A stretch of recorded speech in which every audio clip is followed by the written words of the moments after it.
In this video, I'm going to share with you 3 bank accounts that every beginner should have. This is going to be a really simple video. It's just going to be some advice for those of you who are just starting and want to get your finances in order. Before starting this video, please subscribe to our channel and press the bell icon so that you will never miss out on any of the latest updates. The first account is going to be a spending account.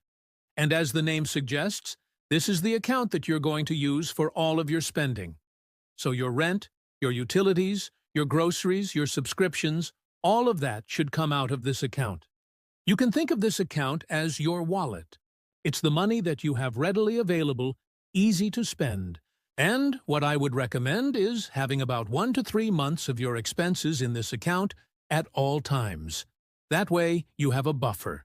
You have a safety net in case anything were to happen. God forbid, you lose your job, you can still pay your bills. You can still take care of yourself for a couple of months until you find another job. And on top of that, if you have a certain amount of money that you know you have to pay for a bill, for example, your rent is $2,000 a month. Don't wait till the last day to pay that bill.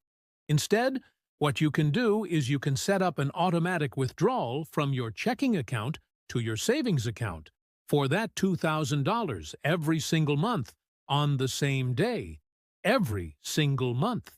That way, you don't forget to pay it, and you always have enough money in your checking account to cover that transaction. The second account is going to be a savings account. Now, this account is for all of your short-term goals. So, anything that you want to buy within the next 5 years, this is where you're going to save up for it. For example, maybe you want to buy a car, or maybe you want to go on vacation, maybe you want to put down a deposit for a new apartment. All of that is considered a short-term goal, and you should be saving up for it in your savings account. Now, most people don't know this, but there are actually different types of savings accounts. You have your traditional savings account, which most banks offer. Then you have high-yield savings accounts, which are offered by online banks. And then you also have money market accounts, which typically offer a higher interest rate, but you usually have to have a certain amount of money in order to qualify for that higher interest rate. As of right now, I am using a high-yield savings account, and I'm getting 4% interest on my money. The third account is going to be an investing account. Now, this account is for all of your long-term goals. So anything that you want to buy in more than 5 years from now, this is where you're going to invest your money and let compounding interest work its magic. So a lot of people, when they first start investing, they will open up a Roth IRA. And a Roth IRA is great because you contribute after-tax dollars. But when you withdraw the money in the future, you don't have to pay any taxes on it. So if you max out your Roth IRA contributions every single year for the next 30 years, you will probably have around $1 million because you are earning that 8 to 10% return on your money every single year. But you don't have to just max out your Roth IRA contributions.